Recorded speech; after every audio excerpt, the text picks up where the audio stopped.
Welcome to the Entheogenic Explorer podcast. My name is Alex Myers. I have Kerby with me today. I'm excited to share a little bit about my experience with various entheogens, and the focus today will be around integration practices, why it's important, what the future holds, and different topics around that, primarily in the psychedelic space, but we'll also traverse some other areas where you're having experiences.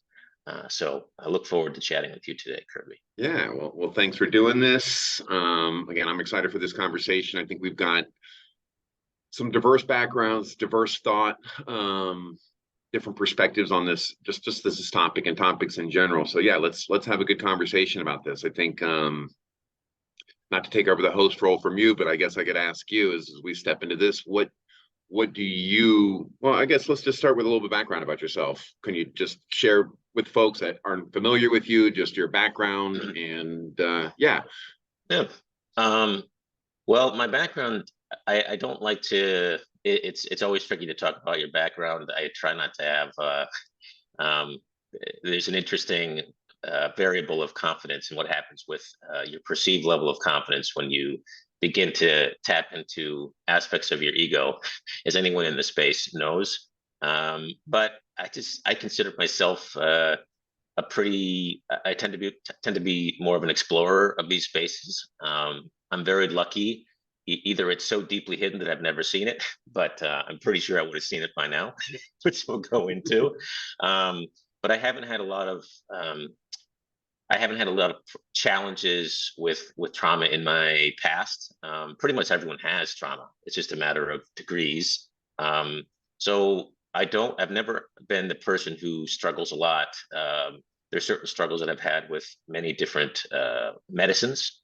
And I had a history of bulimia when I was younger, which is, in case anyone's not familiar, that's an eating disorder, entirely based upon ego.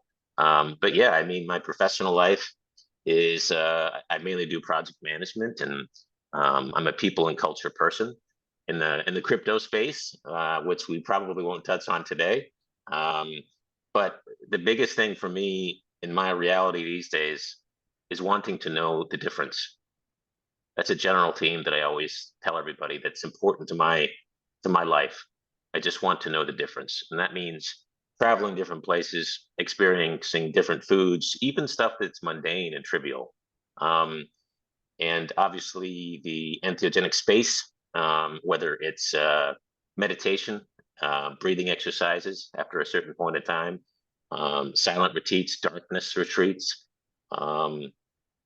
just these spaces in between our usual lived reality. I'm fascinated by those. And I'm always trying to make sense of them, as anyone is, but I'm also agnostic to them to a wide degree, because it takes a lot of hubris, a lot of confidence to make any valid assessments on those things. So we'll talk more about them. Well, I think it's just good for folks that are listening and, understanding. So some folks that are potentially brand new to the psychedelic space, understand that people step into this space for a multitude of reasons. The one that we talk about a lot in the spaces that I am is for healing and healing in general. We can talk about the specific areas of healing, but healing in general feels like one of the reasons people step into the space. Some folks do step in this space just to be explorers, curiosity, the interest in raising or altering one's consciousness could also bring people into the space. I also feel that sometimes there could be like this evolutionary, or I feel sometimes people are pulled to the space for reasons that they don't know.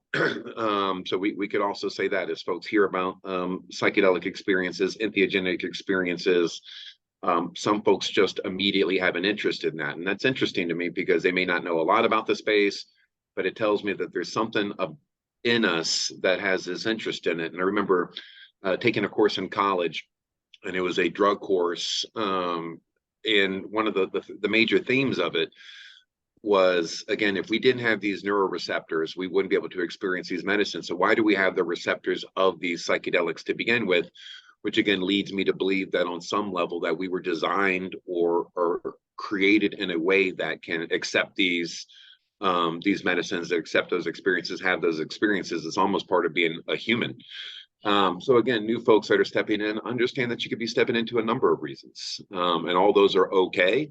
You know, especially again in the area of healing. Once you get into the space of curiosity, that's where again, it's a great space to be. There's a lot to do in that space, but that's where we may be from my standpoint, where I start getting a little bit maybe more cautious with folks as they step into this. Some folks that have a history of substance abuse and struggle with that sometimes find this space and they just are able to shift from one addiction to another. But what I find in general is there's not a lot of, I don't know, I could ask you that question. From what I'm seeing in the space, a good portion of the people that are coming to the space, again, are coming for this healing modality more so than just consciousness exploration. So a lot of these folks that are stepping to this already came with some level of addiction and substance abuse, and they're actually shifting away from these substances and these addictions. So it is an interesting, conversation that we have in this space sometimes for folks that do come with some level of addiction or are scared to come because they have some level of addiction and they have concerns that the psychedelics are going to be their next addiction. It is absolutely possible, but what we are really finding, if done right, and back to the topic of what we're talking about, and the experience is integrated properly, most folks have a natural shift away from those substances. Yeah, it's everybody's a little bit different, and it's certainly not a panacea for everybody. And there's some interesting reasons for that, which I'm sure we'll discuss. But altered states are not just psychedelics. Most people think of altered states, they think of drugs of different kinds. But anything, even the stuff that is legal today, which, it's so funny that history could have turned out very differently, that we chose alcohol as the thing, as far as the thing that would be legalized. There's a lot of reasons: accessibility, cost. We knew how to produce it, right? But it could have easily been some other drug. And we're just living in a time where that is just something that's normalized completely across the world. So yeah, but it all causes altered states. Yeah, everything causes an altered state. You could literally sit in a chair and be in an altered state after about 15 minutes. But the dose is the poison, not just for psychedelics. That's what's interesting. You can meditate. I mean, some people who meditate too much actually, they actually, and we'll talk more about this. I was reading some fascinating research on this. They actually, it impacts their sleep. They actually sleep worse. So there's a threshold to all of these things, and everyone has a different threshold. Some people can go on a 7-day retreat and be on a fast the whole time. Oh, and they can also be on microdosing psychedelics. They'll do all of it together. And there are certain personalities who would attempt this, and they tend to be high performers, which is another interesting concept. There's reasons for this. But why would you do that, right? Like, why would you combine all these things at once? Well, because you can. And you always want to try to have the most amazing experience you can possibly have. But there are downsides, and people don't realize that they could get into these spaces without taking any psychedelics at all. They could just get into a practice that they think is good for them, and then realize, like, all I have to do is just keep meditating. And it's like this blanket statement that we give everybody in the mental health space. Just meditate, you'll start to do better. Just start doing some mindfulness. In addition to whatever therapy I'm about to give you, start doing mindfulness. And then they start exploring all these spaces. And then that can be habituated, just like, as you said, as with anything else. People start with a couple minutes, and then they move on to 15 minutes. But some people's behaviors, they might do an hour. And they think, oh, more is always better. It isn't. It isn't always better. It could actually impact you in the same ways that psychedelics can. Psychedelics are just an easier path. They're a forcing function for people who don't have time. Am I saying that people who are too lazy to meditate or should all just be doing psychedelics? Absolutely not. I'm just saying they're not all that different at the end of the day. It's just about what comes to you first, what you feel comfortable with. Um, and you have to take precautions. You really have to think these things through. So with that being the case, and I think that was an interesting point that that we fell into alcohol versus any of these other substances that are just already occurring naturally, right? Like psilocybin mushrooms, for example, you can just pick it from the ground, right? But to create an alcoholic beverage takes some level of processing and creation. So it is interesting that we fell into that versus something that you could literally just pick from the ground. So that being the case, again, I guess the question for you would be, why do you think people, if we don't need psychedelics to step into this altered state, then why do you think people are being so pulled to psychedelics? I tend to read a lot of science fiction, so I tend to be a little bit biased in how I attempt to explain why this is, and why this is happening, and why it's becoming more prevalent. Pretty much anybody in the modern world, especially in the US, like it's very much a side effect of our culture, which is we always have to be productive. We can't take much time off. You're always trying to work harder. Lots of competition in our culture. We export all of the distractions culturally, whether it's movies or video games, cinema, music. So we're creative types, and we like to signal that to everybody. So it's unique in America. It certainly happens in other cultures, but it's this idea of complexity in our evolution. So humans evolved in a linear way. Every 10,000 years, there might be a change, and we might grow wings, we might not, right? It's about the environment, how the environment and how culture and all of these variables interact with us. But we have this technology that's evolving exponentially. So we have this flat, slowly moving curve over thousands and thousands of years, and then we have this hockey stick. Okay. And so what does that mean? I don't think people know what to do with this much complexity. So they find outlets, and the outlets usually start with alcohol. And then everybody has 10 meditation apps on their phone. And so they always try that, and then they give up because they're distracted by TikTok or something else that they're looking at. This is a real problem. But I think it relates to this kind of concept of complexity catastrophe. It's a biological concept, but basically complex systems have this tendency to become more complex over time as they evolve, and they become more intricate. Technologies progress to be more advanced.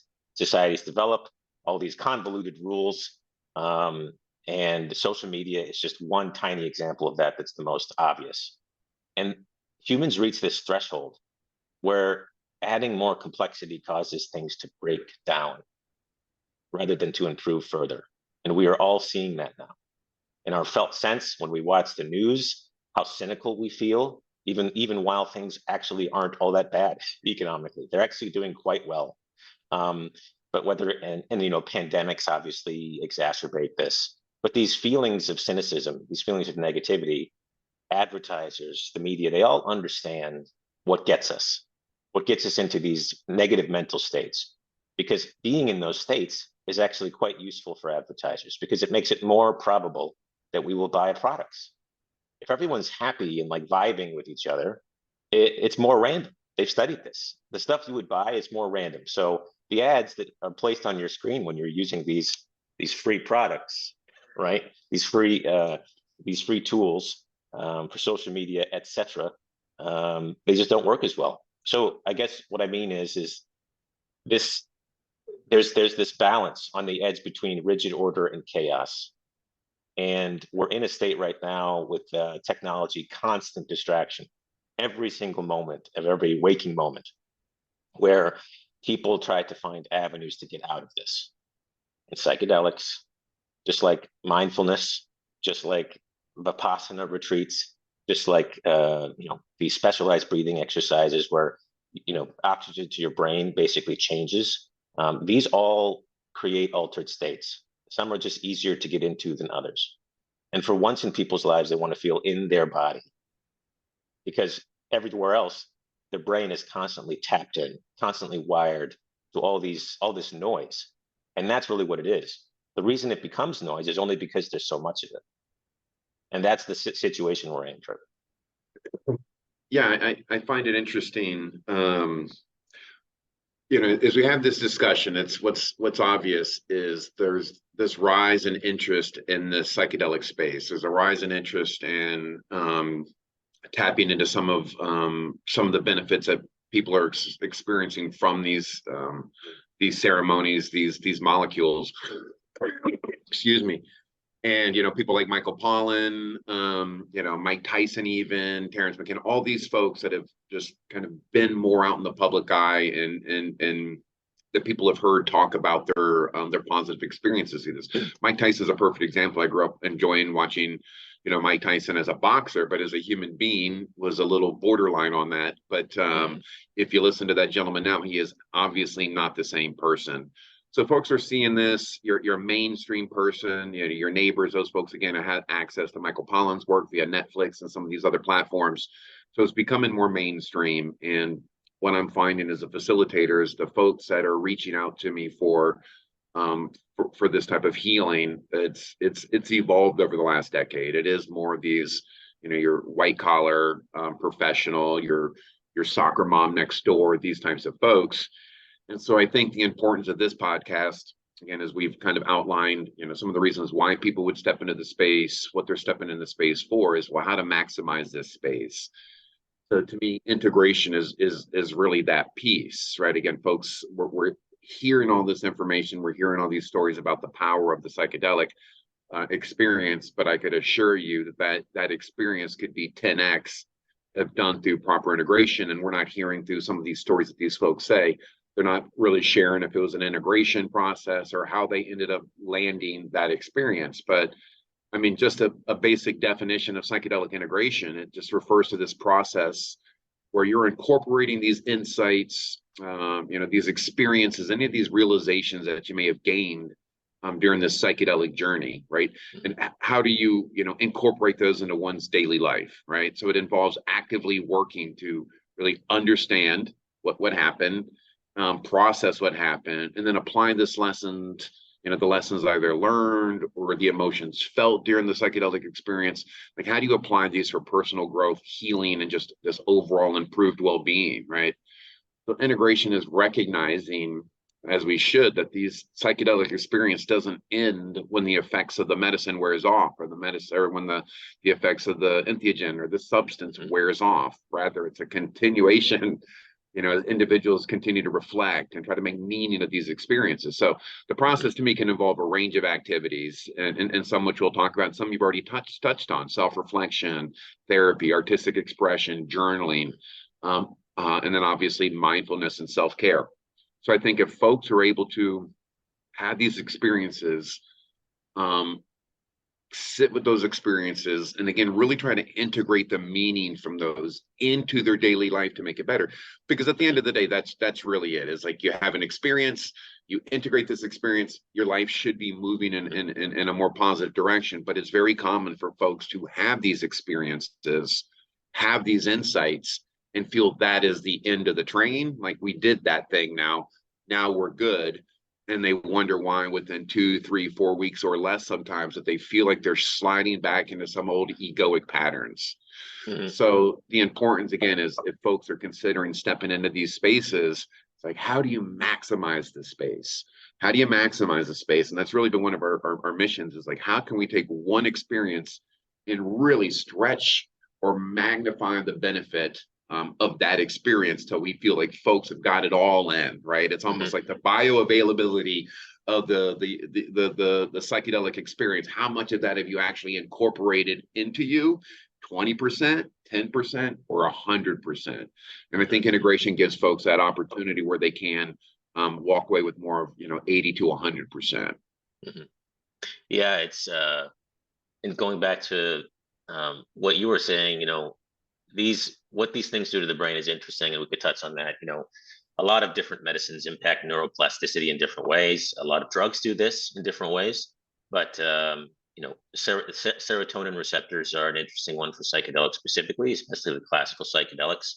But just going back to what you were saying, I mean, these medicines provide sort of complexity reset button, sort of like how I was describing. So this disruption of these rigid neural patterns, it pulls us out of these ingrained programs. It's driving all this rumination we have, all this over focus on stuff that we know isn't important. Like our logical mind knows it's not important, and this allows our brain to shift. It's almost a form of simplicity. I mean, for a lot of people, that's what ego dissolution feels like when they've had a heavy enough dose, is a return to simplicity. You have this enhanced present focus, this childlike wonder. You know, you're like, I know what my child sees now, who's 4 years old, and she looks around and she's just amazed because she's seeing all this reality for the first time. She's not painting this whole picture about what it should be, what society's saying, this is what this car means. This is why this is important. A child is looking at that like, oh, this is a fascinating object.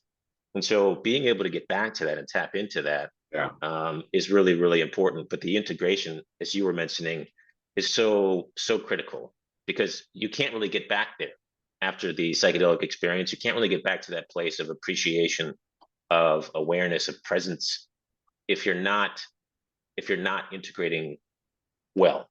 And we could talk about what well means, or what some of the correlations are to what well means. So yeah, I mean, a good analogy I use for folks, and you know, look, I played professional basketball on a small scale in a small country many years ago. So that's not a brag. That's just pointing something out. But what I tell folks is, I could sit here, I could spend the next hour with you. I could talking about how to shoot free throws effectively, how to be the best free throw shooter that you can be, right? I can give you PDF documents, I can send you YouTube videos, I can do a PowerPoint presentation, we can talk about arc, wind flow, wind resistance.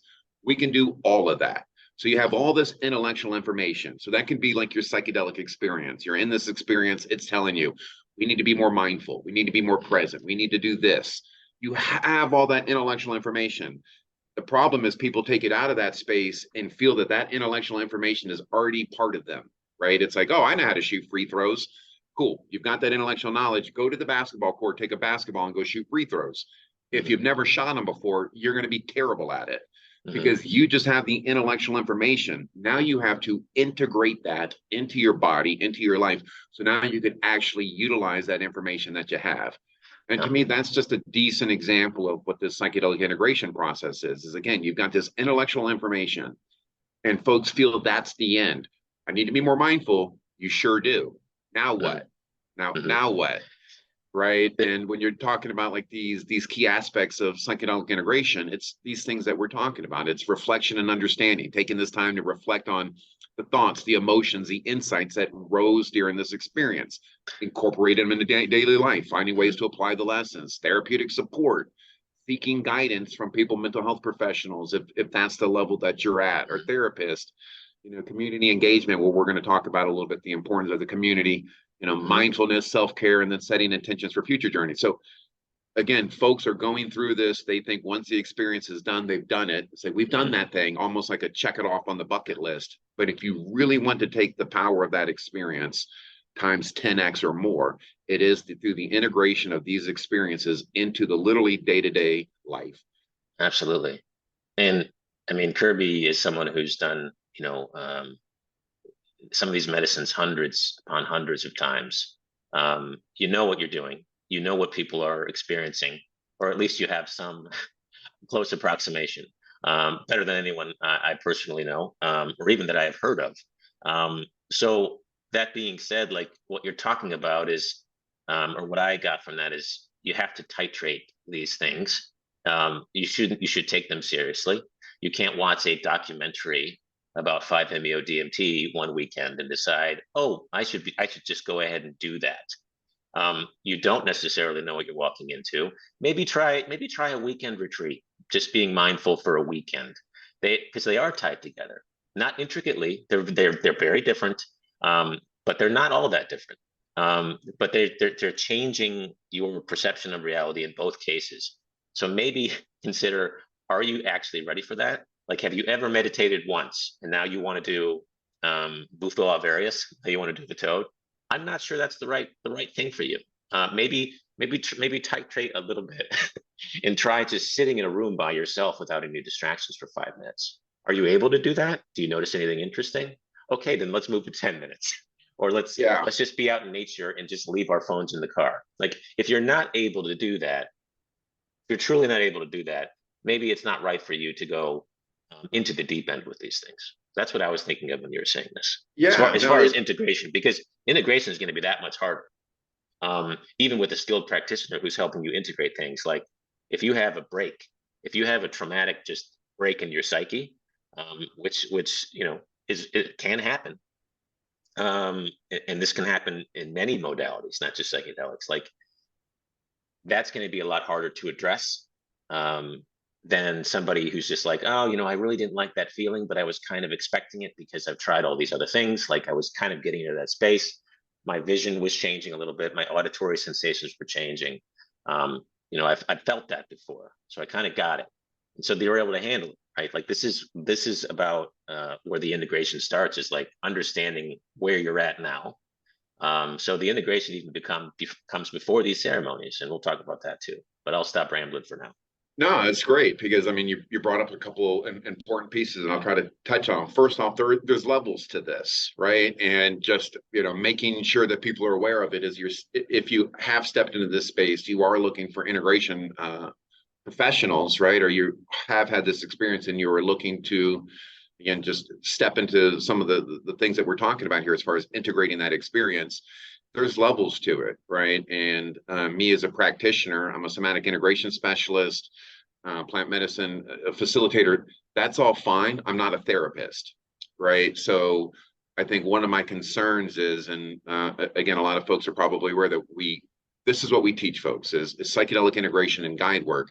And to me, the psychedelic integration aspect of it is one that a lot of folks look over or take too far, right? In the sense, as a guide, I know my limitations.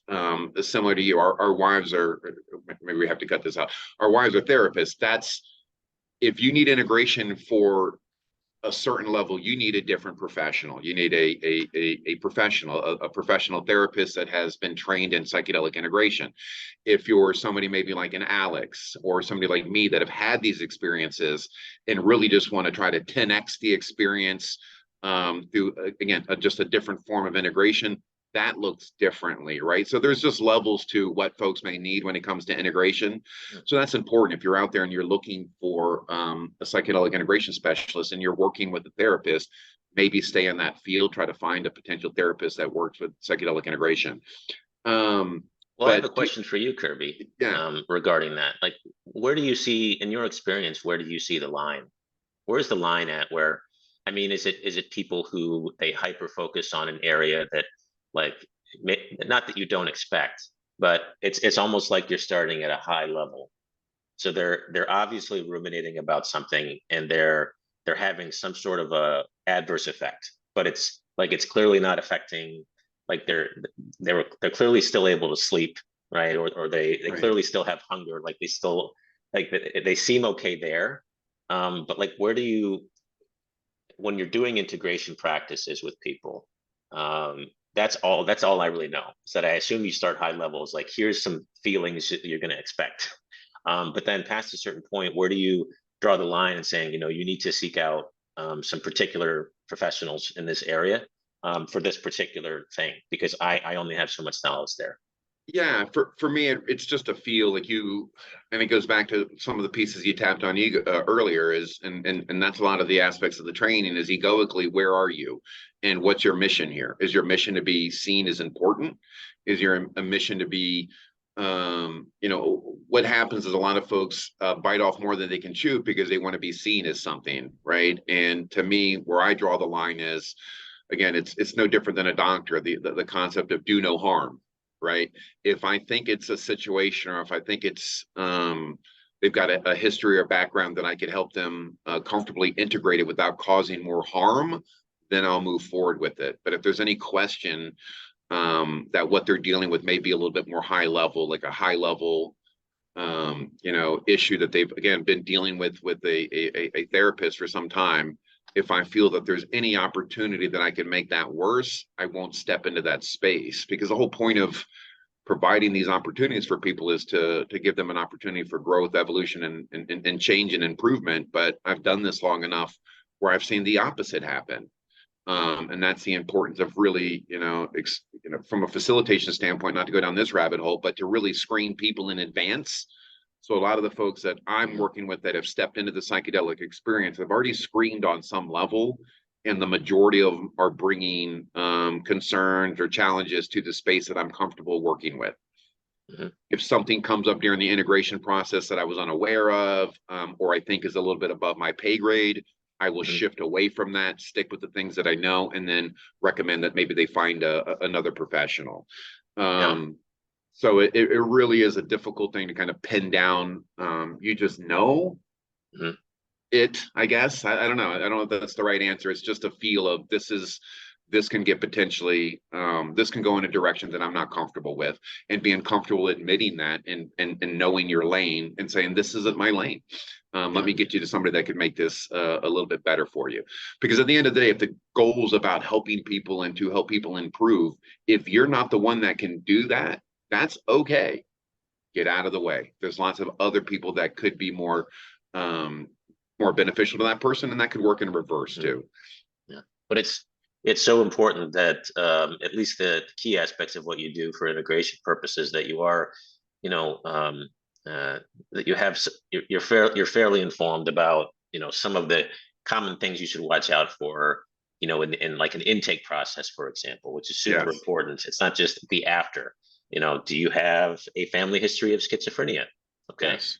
Probably shouldn't do psychedelics. Frankly, you probably shouldn't do a 7-day meditation retreat, which is crazy, because that's the last thing that you would think, that's the last thing that anybody with a condition is like, meditation is just the salve for everything else. Not necessarily. You'd be surprised, which is unfortunate for a lot of people with that history, but obviously certain medications like SSRIs, you're hitting those very unique evolved serotonin receptors, so we don't even know why some of them are there, but these medicines lock into those, and if you're on SSRIs, it would be, it could cause a lot of harm. So it's very good that you're aware of all those things, and I've seen pretty much all of it, and do your best to avoid those things.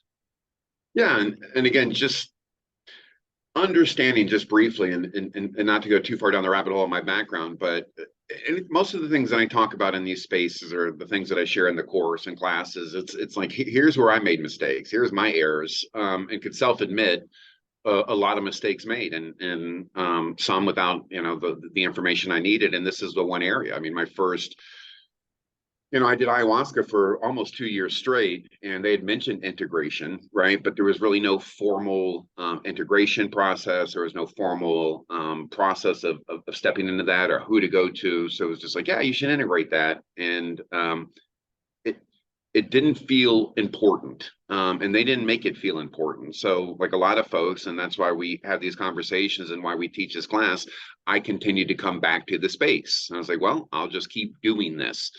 And the amount of time, energy, and money I could reflect back on and think that was spent and potentially, wasted isn't the term I like, but that maybe could have been redirected somewhere else if I had proper integration, where I could have taken one of those experiences, spent a couple months with it, and really dug into that experience and opening that up and integrating it. But instead, I would go back to the space.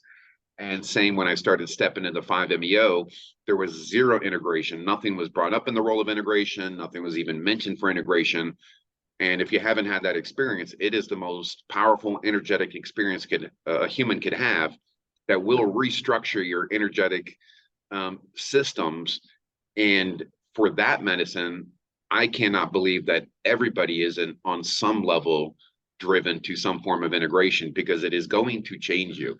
So for me, the reason integration is so important to me is because I did not have that experience. I was not offered that in a format that could have been as beneficial as the way that we're offering it to folks now.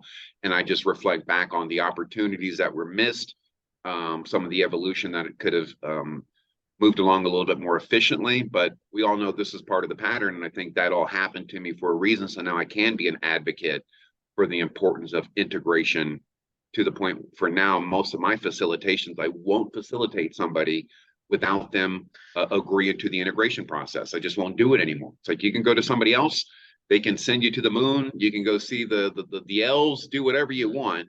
But if you're not going to integrate that experience, then to me, that tells me that you're not really interested in this. And from a healing experience, it's more an experiential experience, which is okay, but that's not my space. So, And of course, it's hard to say that too. The difficulty in saying you need to go somewhere else. Not the fact that you're saying that isn't the issue. The issue that you know deep down, Kerby, tell me if this is accurate, is that you know that people who are willing to not do any integration as someone who's providing these medicines or talking about these medicines after they have the process, those are the very same people who you want to avoid. These are people who have a messiah complex that are just like, oh, everybody should do this. Everybody, no question. yeah. It's going to benefit everybody. I've never had one person had a bad experience. I'm like, you're full of shit. Like everybody, whether it's 1 in 10, 1 in 100, like there's going to be some difficult moments. And if you have the hubris to say, oh, everybody I've served never had an issue, you should come with me. Like those kinds of personalities are the last people you would want to meet with.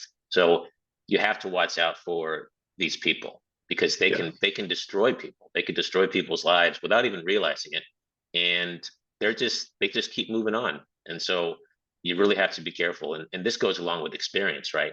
Like only if you've done something, I don't even know what the minimum is. Curious what you think, but it's somewhat arbitrary, but 30 times, 50 times, right?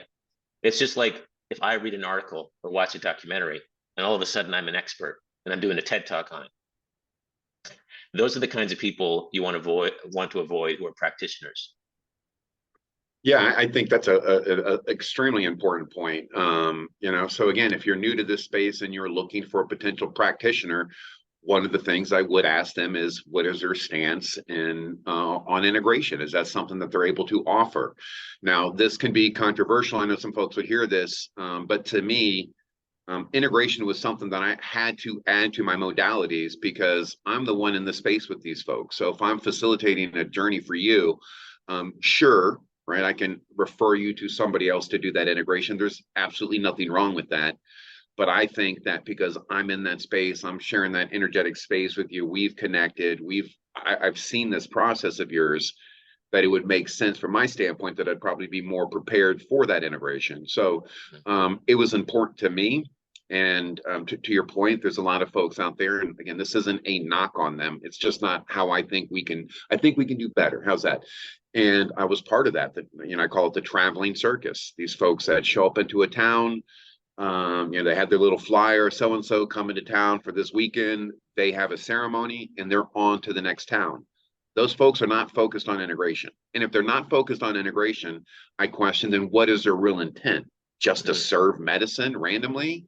And that's why I don't like any of these terms like shaman or, it's like and not to use terms, but to me in my mind, what are we here to? It's to help people heal, right? So are you healing people or are you just serving medicine? There is a huge difference, right? Are you just writing the prescription like a psychiatrist, or are you a psychologist, so to speak, where they're on this medicine and you're helping them work through it? Maybe that's a terrible analogy, but you get my point. I'd say if you're new to this space and you're looking to step into this space, find folks that are more well-rounded, that have understandings and certifications in meditation and mindfulness, that understand artistic expression and can hold space for that, therapeutic support, that hold integration circles, that understand dream work, right? And movement practices. So somebody that has an understanding of the importance of integration is somebody I would recommend that you consider stepping into.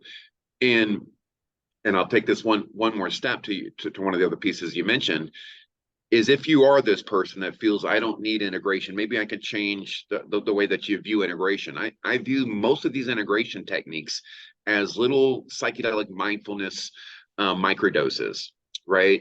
So from my standpoint, it got to a point of like, how do I take this 5-MeO experience I've had, and instead of it fading away, so to speak, after 3 weeks, how do I make it last for 2 months, 3 months, 6 months, 8 months? And to me, it's microdosing that medicine without the medicine. And that is some of the modalities that you brought up: meditation, mindfulness, right?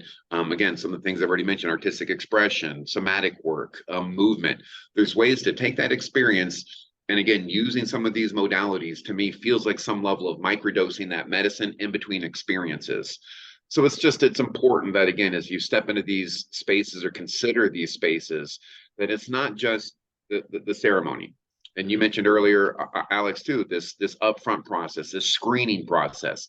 Same thing. If you're looking to step into a psychedelic experience, and the shaman or the facilitator or healer, whatever term they use, doesn't want to have a conversation with you in advance, flee, because that part of the process is equally as important to the actual psychedelic experience itself.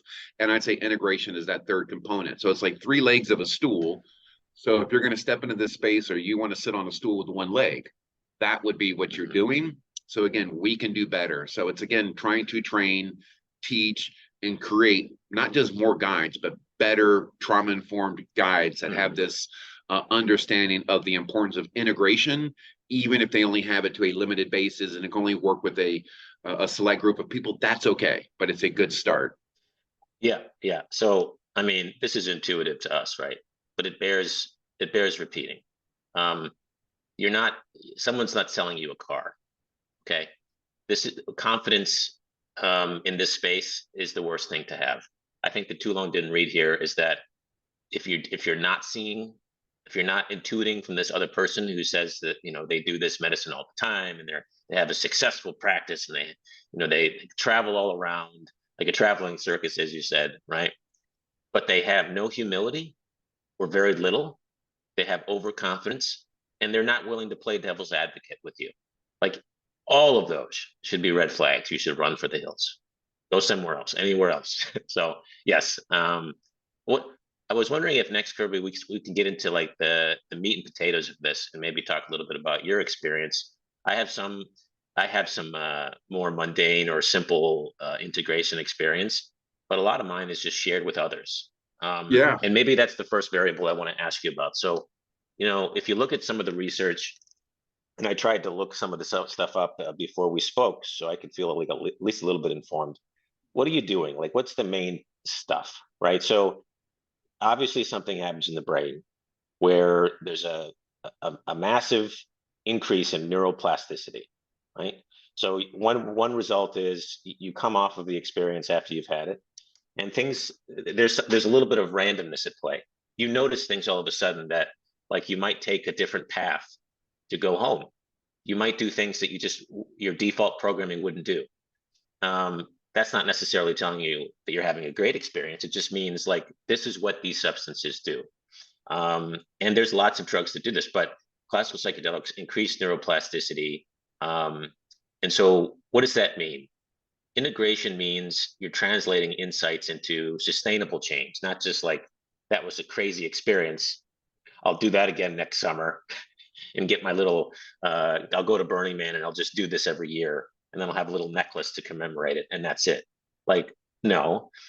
So you have these new perspectives, but I feel like, for one, the integration teaches people how to apply some of those insights, what they saw, what they felt, through, the cognitive and behavioral work needed to habituate better outcomes, better patterns, right?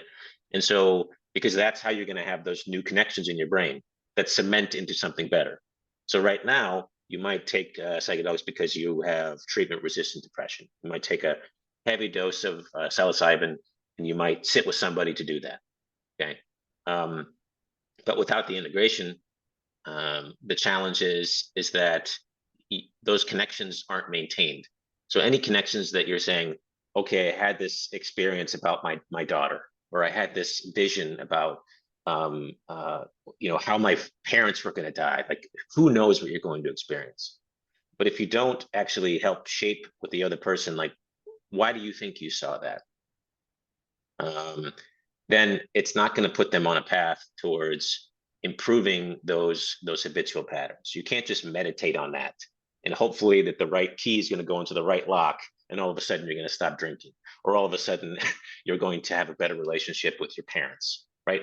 That's not how that works. You have to talk with somebody else to try to evolve what it is you saw, and find and figure out what to do with those insights. And so tell me a little bit about, like, are there any processes that you go through, Kerby? When people are in these moments where their memories and things they felt and saw and touched are very malleable, are very flexible. Like run me through that process of like how you gauge people when they're coming out of these experiences or had them very recently. And then what you notice when you do see positive habitual change, like what's a good outcome that you see? What's a, and you know, you don't have to, you're not going to use names obviously, but like what are some example outcomes specifically that you've seen with good influences?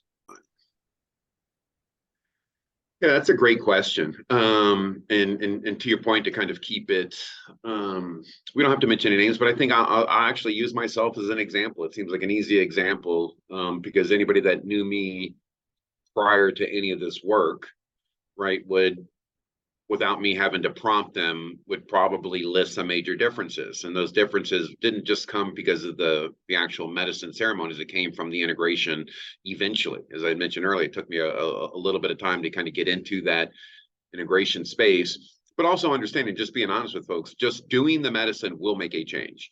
But it's like anything. It's like a waste. It's like going out to eat and buying this beautiful meal and just taking one or two bites off of it. It's like you've got a full meal that you could experience and that you could really enjoy this and really get more out of that entire process if you sat and took your time with it. So for me, it was, some of the massive change was, again, just seeing these egoic patterns. And I had an analogy I came up with last night that we'll try here. It could crash and burn, but it's like I had a friend that older gentleman, he's in his 60s, who started taking testosterone replacement, right? And he was like, I feel weird about it. I feel like I'm taking steroids. And I was like, listen, what you're doing is your testosterone's at 200. For your age, it should be at 500, right? Just throwing numbers out there. You're just trying to get to your baseline. They're just trying to get you back to where you should be at that 500. Now, if you're taking 1,000, then we can have a different conversation because you're going above and beyond where your natural baseline is. I think these medicines actually are shifting people back to their baseline. So it is this question of, are we actually gaining insight, or are we losing programming? I think it's a little bit of both. But so to me, I think what's happening is this insight into who you authentically are. And that sounds wooey to people, but if you could understand for the first 6 to 7 years of your life, your brain's in theta wave, you're basically just, it's hypnosis, it's evolution. You're just learning from your family, you're learning from everybody around you how to survive. And then at some stage it clicks and you become conscious and you're playing out that programming as if you've created it, right? You have not. You're not the creator of that program. So you are playing out this programming. The minute folks can see that, the minute that they realize that there's truth to that, it can change everything. For me, it was like the level of compassion I had for myself shifted immediately. I went from somebody that every day got up and thought I was going to try to be a good person, and then things would crumble around me. And I would say, God, you're not a good person. You really want to be. Why can't you stop doing these things? It wasn't until I realized that's pretty deep programming, bud. You're not just going to talk yourself out of it. Right. So to me, the integration process was is important to see that that was a program, to see how my body was reacting to stimulus. So to maybe part of your question is, how do I notice it in folks? It really is a somatic and embodied process, right? And we hear these terms a lot, but most people are suffering because they have a vision or they have a thought, and there's an emotion tied to that. So whenever you have that thought, you're having that emotional reaction. The minute, again, you can see that as programming and then create this pause between the feeling and the thought, or the thought and the feeling, you can now shift everything. But if you can't pause, if you can't just sit for one moment without what's happening, okay, boost, serotonin, dopamine boost, if you can just sit and feel that experience. So one of the first integration processes I do, folks, is just a somatic integration of, what do you feel? Where do you feel it? Let's just linger with that feeling. And people are like, you mean don't try to get rid of it? No, sit with it, feel it, experience it, learn from it. That simple statement, that simple process is beyond healing. That folks don't even understand, because most folks can't sit still long enough to experience what their body is experiencing, be curious about what their body is experiencing, be curious why their body is experiencing that, and then slowly but surely that space between the thought and the emotion starts shifting. And I think it's also important for people to give themselves a little bit of grace and a little bit of compassion, because for years, I thought the mission was to not have those thoughts, right? Somebody cuts me off in traffic. I remember my first part of the integration, after my first experiences, driving to work, like feeling all love and light because I just had this experience. I'm like, oh, I'm one with everything. Took about 5 minutes for somebody to cut me off and you lose my cool immediately, like jerk. And the immediately after that happened, the thought was, wow, you just felt that in your body. Your mind wasn't upset with that. What happened is he cut you off, your body had a reaction to that, and then your mind labeled that as something it was. And that little pause changed everything. And then I started using this little philosophy I've been working with folks lately. I'm like, ignore that first voice. Because that first voice, I would still beat myself up over. I'm like, I don't want to feel that way. I don't want to think that that was that was a jerk move. That is the programming, people, right? So to me, again, the integration process for me personally was creating a distinct difference between the egoic version of me, my more compassionate, authentic version of me. And the more that you can sit and create a relationship with those two characters, the more you're going to know if you're in like Hulk or Bruce Banner. Where are you right now? Which one of those characters are you playing? And if you can recognize them and if you can shift between them, that is how you're going to change your life, in my opinion. But you have to change everything. So again, if you have this psychedelic experience and you come home, you drive to work the same way that you drive every day, you still drink the same thing that you drink for breakfast, still have the same breakfast, still watch the same shows, still say, you're just reprogramming yourself with these old patterns. You literally have to change everything about yourself. And I think this integration process gives people that opportunity to really see all of it, the menu of what they are, and then start picking the things that have been working for them that they like to continue and move away from the other pieces. I don't know if that long-winded answered anything. I mean, I mean, the way I summarize what you said is, you're an integration, and this is what, therapists would do more specifically, depending on what it is, right? But what's actually happening is it's made all these memories and perceptions you have about your programming, it's made it more plastic, it's made it more malleable. So it's not just noticing that, it's helping reframe what that could mean. So your whole life is before this experience, and then you have an experience, whatever the compound is, but you do a pretty heavy dose, whatever it is, okay? And you realize that the story that you had about things that you would say or the ways that you would interact with people, it becomes very obvious to you that those weren't serving you. But you don't really know why they weren't serving you, but you just know you have this story. And so the story isn't actually what's happening. It's just your brain telling you through your default programming, this is the story. Here's why I keep doing this thing, because I gain control over people, or it makes it easier to avoid who I really am. You start to think about those things finally. So that's what it unlocks. It unlocks this transparency about your ego, about your memories, about things you see, and it makes you question, is that story actually useful? Is this programming actually doing me any favors? And rarely is it true that someone's like, oh yeah, I was already making pretty good decisions with that programming. I quite like that programming. I'm just going to keep doing that. They always figure out something.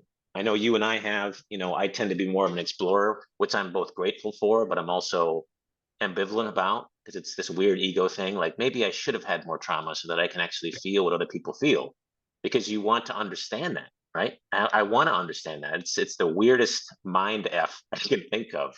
But to summarize what you said, I mean, yeah, you're helping people reframe a new possibility for this programming they have, these stories they have, into something that they can explore further.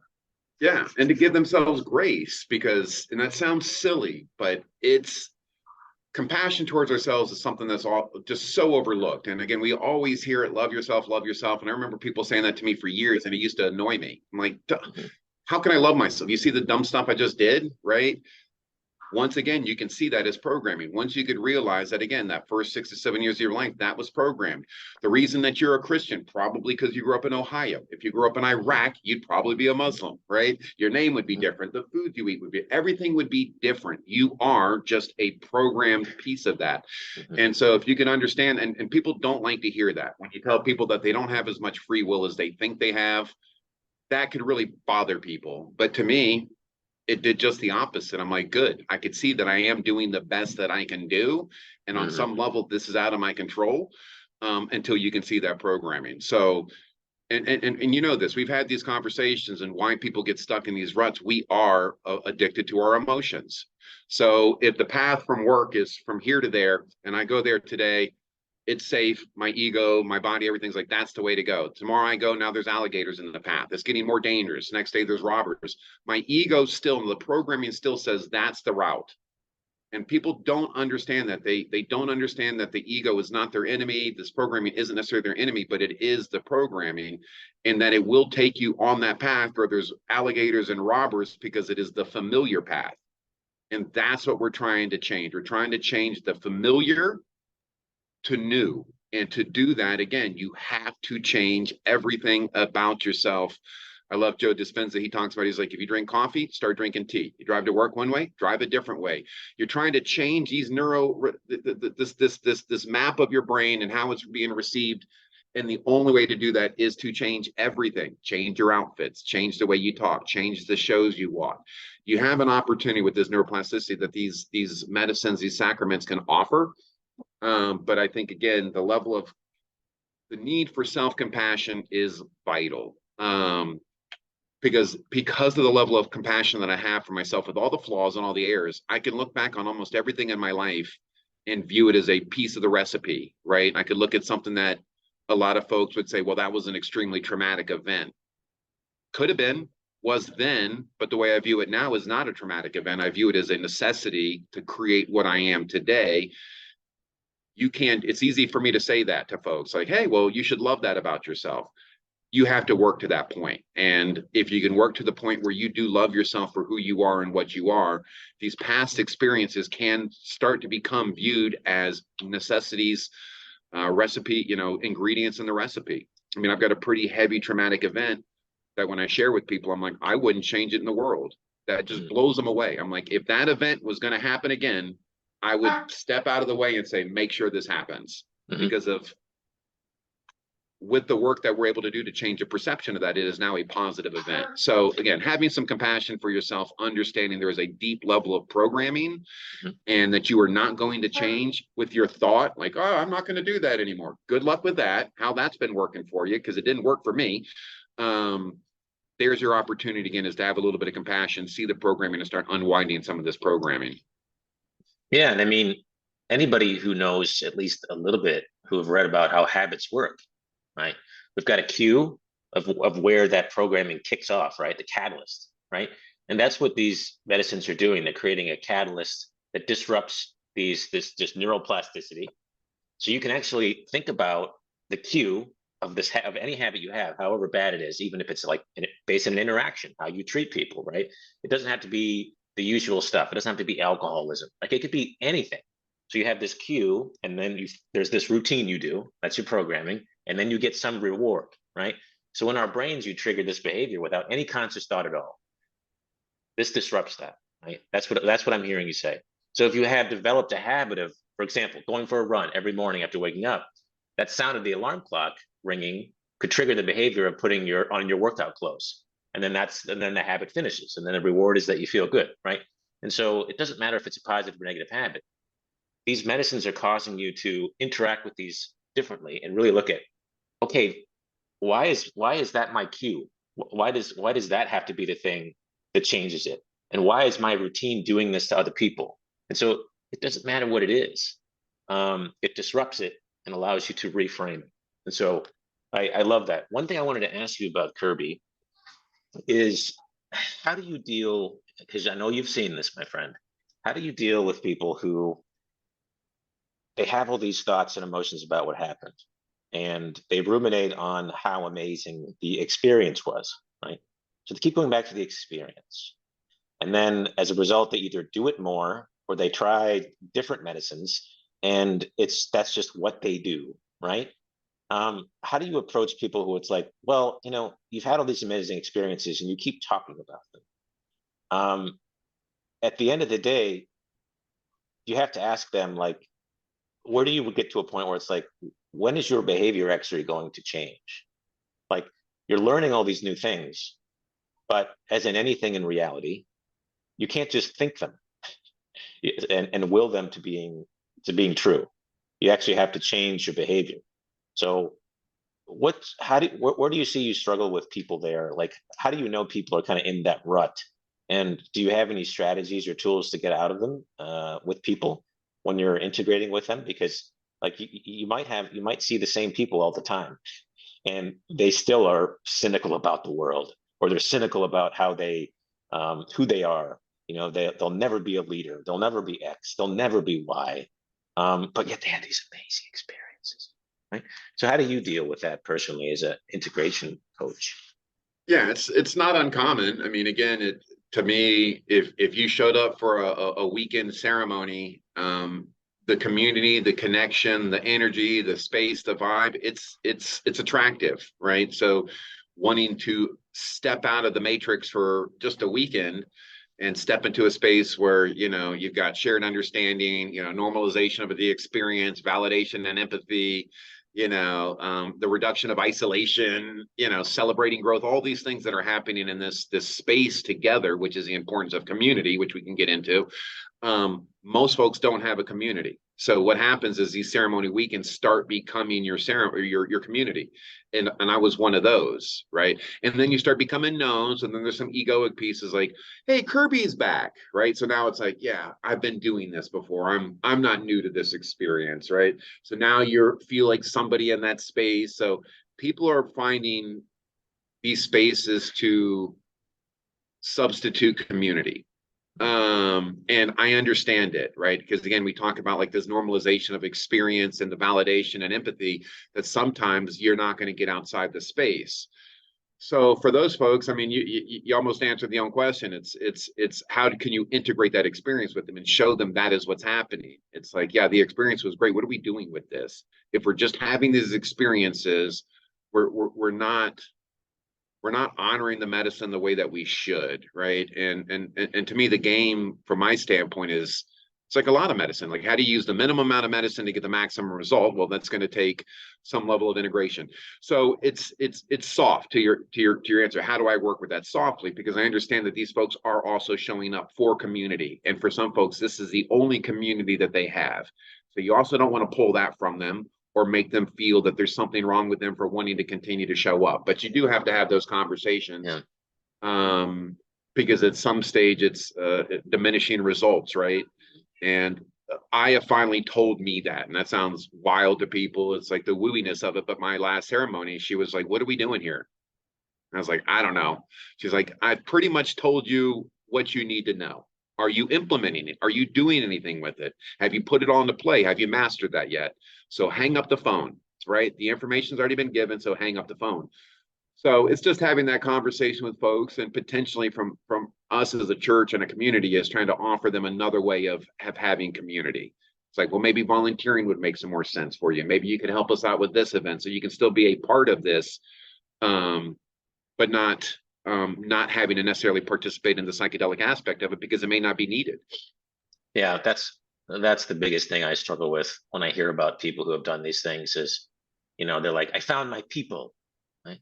So they'll go to Burning Man or they'll go to Costa Rica, and it's all just love and light. And they're like, these people get me. Well, of course they're going to get you. You all just did this heavy dose of medicine and you're exploring what you saw. Like, that's not the work. The hardest work of all is integrating that stuff into your lived experience with a stranger who's standing in front of you at the gas station. Your parents who all of a sudden notice that you're not as concerned about political divides anymore. Like, what's that about? They may never understand your experience, but you could say, I decided to make a change on how I perceive the world and actually change my reality. And people are reflecting that reality back at me in a better way because I changed. Simple as that. But Yeah. that's what I struggle with is like, and you could use it's not always easy to pick up, but people who just they basically have very low expectations for any random people that they go out and see. It's the weirdest thing. And so they set this arbitrary baseline for who they think this person should be. Oh, they should be as open as possible because if they're as evolved as I am, they should and they've had an experience like they of course. And that's where you get into trouble. Again, there's a lot of places you get into trouble, but I appreciate you saying that because that is tricky. It's tricky, and again, for folks that are going to have there's a couple concerns with these experiences too, for all those reasons, right? We brought up the community aspect. People are isolated, people are alone, people are lonely. That's just the reality of it. We've never been more active, so to speak, with like the social medias and these other platforms, but people have never been more lonely, right? And I find it fascinating when I'm working with folks that, again, as they go through these experiences, it's like you have this egoic awareness, and if you could allow them, or if, not allow them, but if they're able, if you could guide them in some sort of fashion, or if they just do it organically, to see the amount of ego and a lot of what's happening around them, it's going to be a game changer, right? And that's the important piece of this community, is because a lot of folks, you know, perfect example, again, a gentleman that we had who was struggling with alcohol for 35 years. Remember my initial conversation with him on the phone, his wife was in the background. But as he was communicating with me, she would chime in with usually just kind of negative information. And I felt that. And I'm like, he needs to be out of there. He needs to be out of that environment into another environment where he's going to get some validation and empathy and some normalization and the support, right? So the community is important because as he started going through his experience and he went back home, and I always mess up this quote, but I know in the Bible it says somewhere like a disciple's least recognized in his own hometown, right? Or I've even seen some music artists like, I don't go to my own hometown, I don't go back there, because people have this perception of you, and it's no different than a family, right? If you haven't seen your family in years, you're still like, I was talking about my younger sister last night, my little sister, she's like 46. I'm like, she's 46, like she's almost 50 years old. This isn't my little sister anymore, but we put people in these categories of who they are. Your family's going to do that, your friends are going to do that, your neighbors are going to do that, and you have to understand that they are not going to understand your experience. The community aspect is vital because they will understand your experience, and that's why I think, especially as we're talking about integration, the community piece is crucial. So to your point is you go to South America, you have an experience. I work with a lot of people that have had that experience. They're not getting the same benefit as people that would locally come to a ceremony that have an experience, that now have 10 other people that are local to their proximity that they could have this sharing, this integration process with, versus you met these people in Peru, amazing experience, and then you're out, you're on your own, essentially trying to explain that to families and friends and neighbors the experience, and they're giving you the weird looks and you feel isolated again. So community is something that I think, as we talk about any of these experiences, is one area that you and I have conversations about, that if you asked me 10 years ago, I'm like, not that important. But if you ask me now, I'd say probably the most important aspect of these experiences is having a community support. So long answer longer is, I'm working with somebody that continues to show up to ceremony for that aspect of it. How do we help them create a community? So the medicine isn't that community, so to speak. We can still be part of your community, but you don't have to take medicine to be part of our community. But that is what they're missing, I think. Yeah. Yeah. I agree that, and we can get into community if you like. I mean, it's been so important for the exploration for me, and reinforcing attributes that I like about myself, like in reality. Um, and I mean, this goes back to even out without psychedelics, just a habitual concept. And there's that saying, you're the average of the 5 people you spend the most time with. Well, are those 5 people, as we were just discussing, just ruminating about the psychedelics experience they had, 6 weeks ago out in the desert? And they're just talking about that? Or are they actually, making improvements? Like people, the community is actually asking the question. The integration people are actually asking the question, like, okay, so what are the next steps, Kerby? What are the next steps, Alex? Like, what's next? What are you going to do with this information?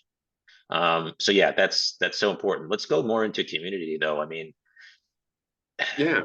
I don't know where you want to go with it. I mean, I certainly feel excessively grateful for the people that I'm around because they reinforce aspects of myself that make me a better father, better at my job. Um, and it's mainly because these people make me a bit more free from concern about stuff that I should actually be focused on versus just silly stuff. And it's not simply because they've all, done these medicines.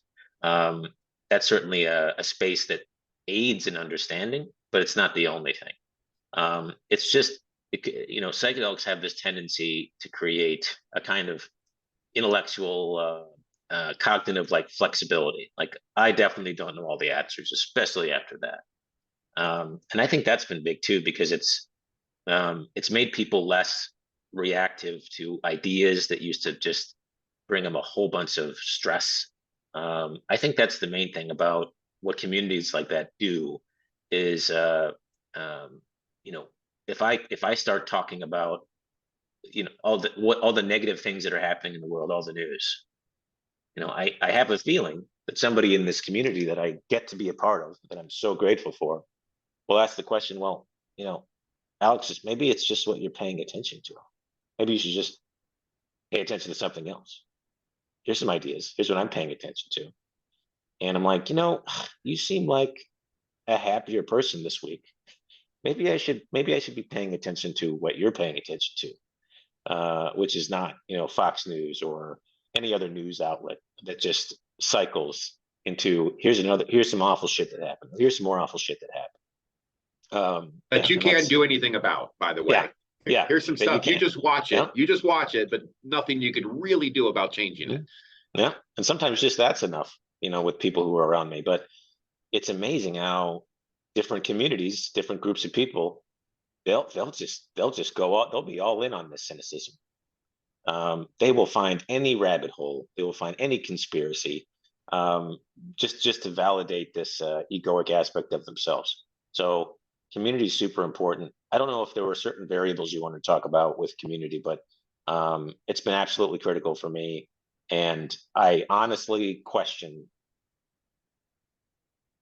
what I would be like if I didn't have the community at all. If I just took these medicines as a way to explore and didn't see a therapist or didn't do any of this, didn't do any of these things to integrate them. Um, and I can't imagine it. I think I would still struggle with a lot of stuff that's trivial to me today. What has Yeah. become default behavior for me today is a result of the community, certainly, but also Yeah, for they've helped me sure. integrate some of those things. Well, So yeah, yeah. I think the importance of, and again, it can't be understated, and you nailed it. The importance of community for, again, just on the topic of psychedelic integration is, again, it's this ability to provide like this understanding and validation too, right? So again, they don't necessarily have to have done the medicine. It's helpful on some levels if we're talking integration, but in community in general, no. But from a psychedelic integration standpoint, just being able to be in a space of folks that again could provide this understanding, validation, also have diverse perspectives. But all in all, just kind of creating the supportive network. I mean, being part of the community is going to enhance the integration process. It's going to make it more meaningful, more sustainable, I would think. And it's empowering because especially in our community, what I'm seeing is this celebration of growth, right? Where we're able to celebrate people's personal growth and achievements, sharing in the success, supportive group, trying to reinforce like these changes because we realize that unlike a lot of other groups, and it will be an interesting conversation because what comes to mind is what makes us our group, like the group that you and I are part of, so unique, and is it unique? But what I find is this level of competition is not there that I would find in other men's groups outside of the psychedelic space. I mean, I played professional sports, I did MMA. There's just a different level of character, egoically, in our space or in our men's group or some of the psychedelic men's group. Again, it's just trying to come to grips with our ego and try to be better. It is purely involved around being better humans. So if we have an event and folks show up, back in the day when I would go to a church event, et cetera, you would show up and everybody's on their best behavior. Like, hey, Jim, how are you? Great. Everything's great, great, great. You show up to one of our events and people are very open and very quick to disclose, I'm struggling with this, or this is something that I'm working on, or here's a celebration I'd like to have about some growth and change. So there's something about being in a petri dish full of people trying to grow, evolve, and change, and they're very open to their flaws and open to some of the things that they're struggling with, versus let me just show you the best version of myself all the time, where I can't be authentic, can't express myself, can't be flawed. That's what people are dealing with right now. That's how their work situations are, a lot of their life situations. So having a community that you can just, guys, I'm struggling, I'm a train wreck right now, can you help me? That is, we're lucky, we're very blessed to have what we have. Big time. And I mean, this is that you talked about authenticity, right? Like, people can watch YouTube videos all day about how to be more authentic, how to be more confident, right? But this is just somebody who's already confident telling you these things, right? If I'm being authentic with somebody and I'm not in a safe space, if I'm in a space where I have an intuition that I might be judged, like, I'm just not going to say it at all. Some people make the effort, but it doesn't resonate, it doesn't reflect. And so it's not just the authenticity, it's that it's reinforced. It's reinforced as a feedback loop with other individuals. So before someone even says in our community, right? Like, I'll use a simple example. I'll generalize it. I don't want to put this person on the spot, but they had said something like, "Hey, I started seeing this person, and I'm enjoying it so far." The very fact that they said that person made some assumptions before they even spoke those words, that this is something they were happy about or they were excited about. That they knew that pretty much everybody at that table wants the best for them. And I told this person after coffee, I said, I am super happy for you. And he believed it, right? It's not just people brag about something that happened to them and then they're like, oh, that's great, Steve. But the reality is they're annoyed by it. They're like, oh, this person's just bragging. Like, they're a piece of shit in this other way. So I'm not even going to worry about that person. Like, all this stuff is just gone with the right community. Yeah, because I think in that community that you're mentioning, where it's like, oh, they're bragging, that's a community where people usually just aren't as authentic. So to me, we can hear that from that person and take it, with nothing but joy, because we've also heard this person say the things that they've struggled with. That's the difference. If all you hear is the celebrations and the good and the great about me and how things are peachy keen, there's a part of it that's like, man, I'm struggling a little bit. Screw this guy, right? It's just human nature. Like, well, that's not fair. Why is it? But when you can be authentic and share and feel that, that you can have these struggles, or especially in the world we're in right now, the concern that I have over the last 5 years, politically and our world has changed. I mean, I grew up, not to get political with any of this, but I'm 51 years old. I grew up where it's like, who'd you vote for? Bush. Cool. I voted for Clinton or whoever. Cool, right? No biggie. But we've created a very polarized world right now, I think, on just about any topic now that's come out. It's like, it's black or white, this or that. And if you're not this, and I'm not that. And that's having such a negative impact, I think, on people, where, especially you blend that with social media, it's not good, where folks can't even be authentic on social media for fear of what the feedback is going to be. So having a space where you can be authentic is rare. And that safety is a necessity, but most people don't feel that safety. So even in our group, it's like we and as it grows and evolves, we have to be cautious that you continue to invite people in that say, hey, I have an opinion on something, but I can also honor that you have a different opinion, because again, the way you grew up, your parents, all of this. But we've created a culture where I think is like this different, like, how can you think that? How do you mean, how can I think that? Like, half the country thinks that. Like, what is half of our brains broken, or do some of us have perception or perspective? So I think also in these psychedelic spaces, one of the perks to me of the psychedelic space is, again, that neuroplasticity, where you can change your perspective on a lot of these things. And so a lot of folks that we're in community with, and I'd say including myself, I'm completely more open to any political perspective, worldview, all of that. Now it's like, okay, I can see how I was programmed. I can see how I have thoughts on things. I'm letting all that go. I could be open. So having that type of space for folks to try ideas, share ideas, evolve, change their mind without like, oh, you're a flip-flopper or whatever nonsense is happening out there, I just think is crucial. And again, most people do not have this, and most people feel isolated, alone. And that's why, again, I can't blame that person for wanting to come to ceremony each month, to step out of that madness for a weekend and just be loved on by people that don't care what you do for work, don't care about your political perspective, don't care about your religious background. They just care about who you are and how you're showing up individually. That is rare. Yeah, I couldn't agree more, man. I mean, and really think about this as far as like when you talked about politics and social media, all these things, like these are echo chambers that create, that just manifest more and more of itself, which is, you know, paranoia, conspiracy theories. It's an echo chamber, right? And you know what it made me think of, Kerby, which made me think of community and integration, this whole thing we're talking about, which is like different kinds of contentment. What are we signaling to the world, right? And how is that reinforced with other people you're around, right? So think of it, I'll just use the term happy because it's generic. There's this shallow happy that people think that they should be reinforcing. It's scattered, it's distracted. It's like a nervous kind of energy. Transactional relationships, TikTok and Instagram, tweets, this righteous mentality, like they know best. You know, this virtue and status signaling. This is heavy on the dopamine, right? This is groupthink. This is conspicuous material consumption. This is sports, like zero-sum games. I win, you lose. This is living via replication of some template that you saw on YouTube about how to be a better man, right?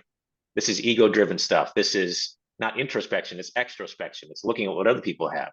This is, you know, you could, if you were to compare this to a drug, it'd be like Adderall, right? But what we're trying to get to in these communities is like a whole different way our brain operates, which is relaxed. We have a flexible mentality. We do things for their own sake. We're kind for its own sake. We're not trying to signal anybody. Flow states, long form podcasts, reading, gratefulness, nature, the serotonin stuff, right? Randomness can be beautiful, right? This uninhibited for the sake of yourself. Ironic sincerity, mindfulness, creativity, weirdness, right? Authenticity. You know, you buy things because you like to have the experience. You're not buying it because you want to show off to you know, Steve across the street. And that's how you can live in that space and you can have it reinforced. And that's why communities, again, so important. But like, these are different ways of being. And if you want one to constantly be reinforced, you put yourself in that environment. You put yourself in that echo chamber. Go ahead and do that. And the crazy thing about how our minds have evolved to work, short term, you're going to feel fine. You might even enjoy it for a brief moment, but it's not going to be deep. It is going to be the shallow, hollow kind of contentment that you have for just brief instants, and then it all goes away and you're distracted by something else. So just to summarize that, man, like this is why we're here. This is, you know, Ram Dass says, you know, we're just for eternity. We're all just sitting around the fire. Like, that's a difficult even thought to have if you haven't been in those states or you haven't been in a community where you actually feel that. And so it's foreign to so many people. And what we're trying to explain is community aspect of this and why it's critical, because otherwise you're not going to get any reinforcement. You can think all the happy thoughts you want every day. You can try to be as authentic as you want, but unless you have some superpower that you're not aware of, it's not going to work. It's not going to work unless it's actually reinforced with other people. And again, I think integration as it relates to the community, again, as we're going through this conversation, it's just dawning on me even more. Not dawning on me, but just really emphasizing the importance of this conversation piece, right? Because it's not just to celebrate the growth, and there's so many aspects to it. For example, one of the less positive aspects, even though I think it's a positive aspect, but if you're part of the community, this could feel, you know, for example, the position that I'm in, pick the political situation that's happening. People always want me to pick a team, right? Like pick a team, right? What's happening over there? Pick a team. And it's the work that I've done in this space is I've learned that I don't pick teams, I pick individuals, right? I'll support somebody from Russia and I'll support somebody from Ukraine. I support the individuals in those groups versus these groups. And I think that's important in this community aspect too, to have folks as you're integrating some of these experiences, or you're sharing some of these experiences, to have that group think too, where it's like, we can understand your perspective. Here's some feedback in a safe space, right? Because again, for me, I can walk into the community, and the community seeing me expose myself, authentically, emotionally, in so many ways, that it's created a safe space for me to bounce ideas off people. Well, I think this.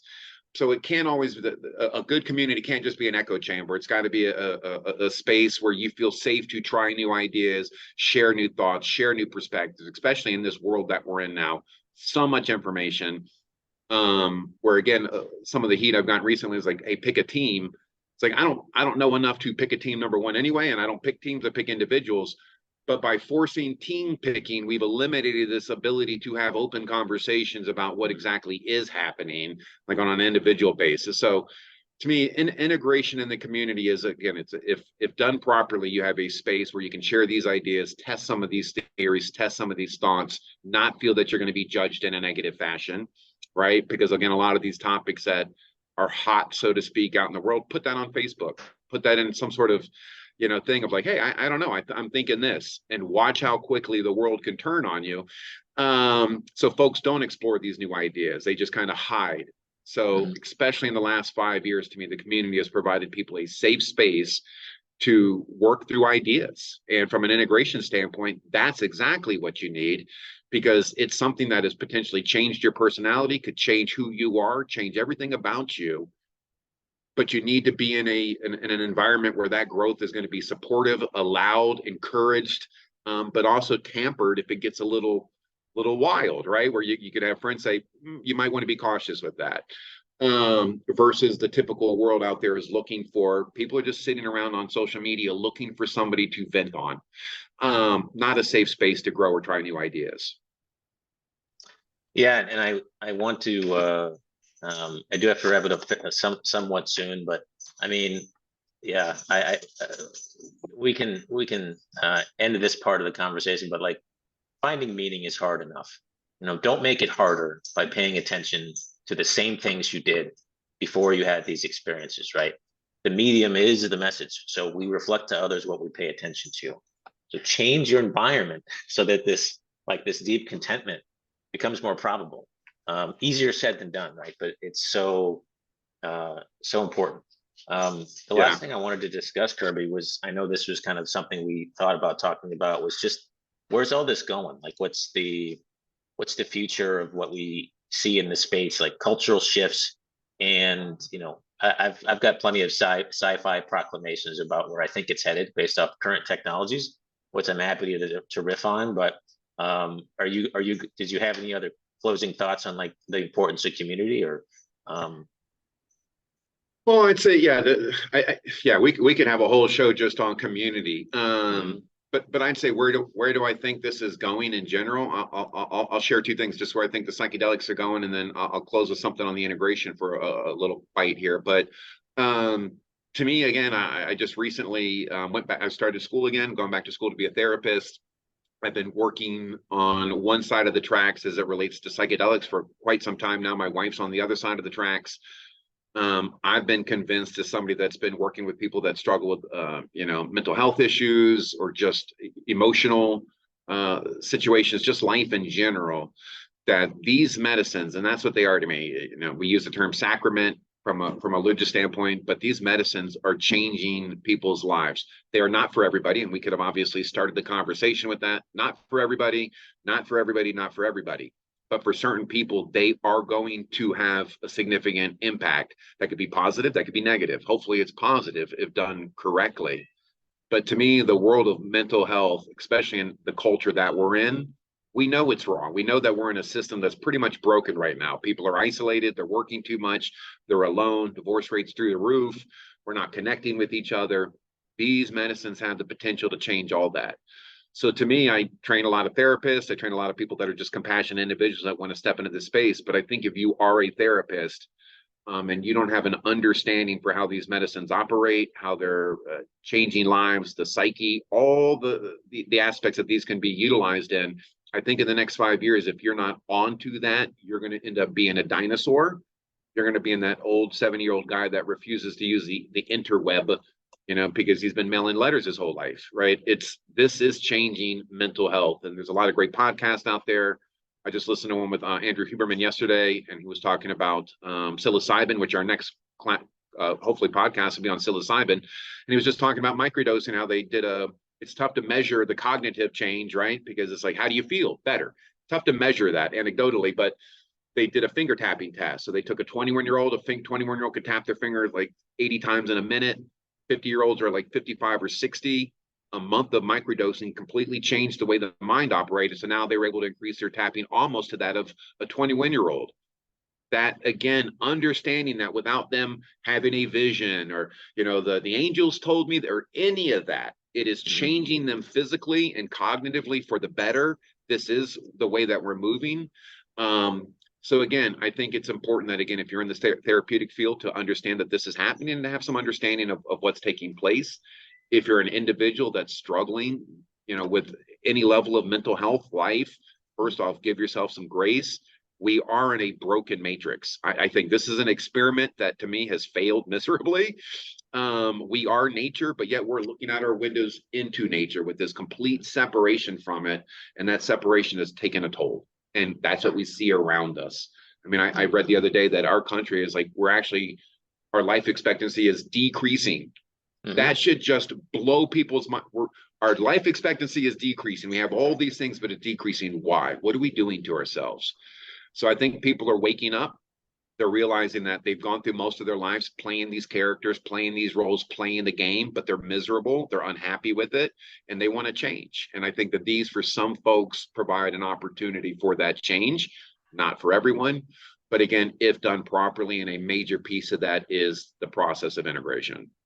Yeah, I couldn't agree more, man. I mean, it's all about, changing more people into realizing that this isn't a game where some people win and some people lose. This is a game so that everybody can keep playing, so that everybody wins, positive sum. And it's amazing how difficult it's become to get people to think that way, as you were saying.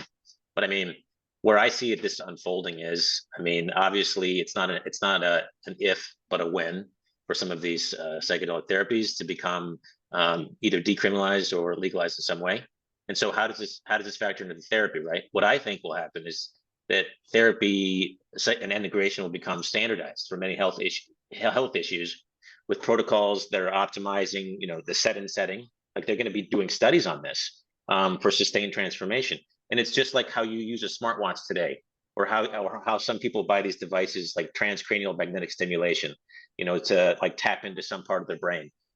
All of this stuff will be known. It won't just be like, oh, I had this amazing feeling, let me try to explain it to you. You'll know the brainwaves that are happening. So the focus won't just be this isolated trip, but it'll be directed integration work on different parts of the journey. Like that's the coolest thing that'll happen with the technology relating to this, right? And some people will want the raw, authentic experience. They don't want to taint it with technology. But I guarantee you, in order to improve the integration outcomes, more people will be willing to use the technology. I think microdosing, as you said, will gain traction for creativity, cognitive enhancement. There's tons of CEOs and others, who are basically using this a fair amount, and they're just keeping it, secret. That'll become very normalized in the future. And again, the wearable space, like assessing biomarkers and brain activity shifts in real time response to these regimens. And I think as the access expands and people know more about it, it's going to be more normalized, obviously. Yeah. But there's going to be quantified like data profiles, just like you have on your VO2 max. If you're an athlete, you're going to have quantified data on your last experience. And you'll have these customized psychedelic journeys akin to like playlists guiding your experiences into like a targeted area. Like I want to reduce my trauma in this area, or I want to do some specific thing. And we already have sound playlists to do this. But what if you combine them, right? Yeah. And so on a larger scale, you're going to have these larger mindfulness stuff, altered states, whether it's meditation, breathwork, or psychedelics. They're going to be using technology to optimize this. like you already have some stuff in your space, Kirby. Like there's a playlist that you know works well. You feel good about it, right? But you don't really know why. You just know that people have had a good experience, right? You'll be able to understand the why and even make tweaks for different groups of people, different personal experiences people have. And that'll be amazing because it can increase the probability of good outcomes. You know, I see this changing the whole eco consciousness we have. I mean, that's a positive benefit that I've already seen happening as a result of psychedelics. Like people care about the collective a lot more. You don't want to go too far with that, like Chinese Communist Party. But again, it's a good thing overall. I think it's a good shift. And then you have VR, of course, immersion while on psychedelics. Like that's going to be a lot. It's hard to even imagine that today. Some of the VR experiences without psychedelics are pretty crazy, right? And then you're just going to have more people like you, Kirby, who are coming out and are doing this leadership training in these very, very critical fields to foster better thinking around this, democratizing the wisdom, and creating responsible innovation in these fields that aren't just about making money, you know? So I'm super excited, my friend. Well, I appreciate it. In closing, can I plug my upcoming class? Yeah, so starting January 12th, it's going to be January 12th is our Psychedelic Integration Specialist course. Is being taught by myself and my wife, who is a Psychedelic Integration Specialist and LMFT. It's following our super popular certified entheogenic guide course that took place in September. But starting January 12th, right now, again, if you go to the unchurchedchurch.com, go to the Unchurched University section, you'll find our link tree, you'll find the different courses. If you have any interest in this topic, right? And I think integration is one that the reason I'm excited about this course is because it's open for everyone. Not everybody is in a space, or we'll just say that, in a space to facilitate medicine. That's not the role for everyone, right? Not everybody is the facilitator, and some folks just can't, from a legal standpoint or for a number of other reasons, don't feel comfortable with that role. Fantastic. There's still a way to be involved in this psychedelic space and be a part of this revolution that's happening in this space. And I think an even a more important piece would be the integration space. So regardless of what you do for a living now, your thoughts on, you know, psychedelics, et cetera, the integration space seems to be a good space for folks to step in. We need more integration specialists. We need more well-trained integration specialists, because more and more people, again, are stepping into these spaces. And if you agree with the conversation that we had today, that through proper integration, you know, you can really take this experience and make it a 10x, then you would see the power of what that position can do. We need more people that are just willing to do that role.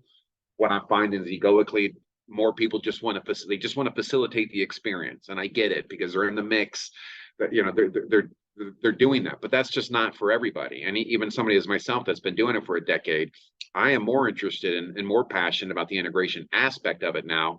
The experience is the experience. How do you turn that into something that is literally going to change their life forever? That's more fascinating to me, because I could actually have some level of control over that. The experience is the experience. We're just a witness to that. But integration, we can actually play a role. And so your skill sets in that area are important. So if you're interested in that class, again, January 12th, it starts. Would love to have you. Reach out if you have any questions. But no, I appreciate you taking the time to have me on. I love this, Kirby. I appreciate everything you're doing, my friend, and your intention behind it. You know, this isn't some, you know, money-making scheme for you. Like, you're trying to help people. You're trying to make this accessible to more people. And, you know, who knows? Someday I'm fairly confident that you might even get government subsidies for continuing your work, because the data and the studies will be unequivocal. You know, 80%, some of the highest probabilities of having better outcomes for, you know, treatment-resistant depression, as an example, for psilocybin. Like, these will continue to come out, and your support won't just come from individuals who want to help people and integrate people better, so they can turn themselves into better people and thus a better society. But it's just so amazing that you're on the cusp of it, that you're at the very beginning of this, and it's going to be a wonderful, an amazing thing for me to see as your friend, to be on this journey directly and indirectly with you, my friend. So I appreciate it. Thanks for the conversation. Thank you. Or something like that. Yeah.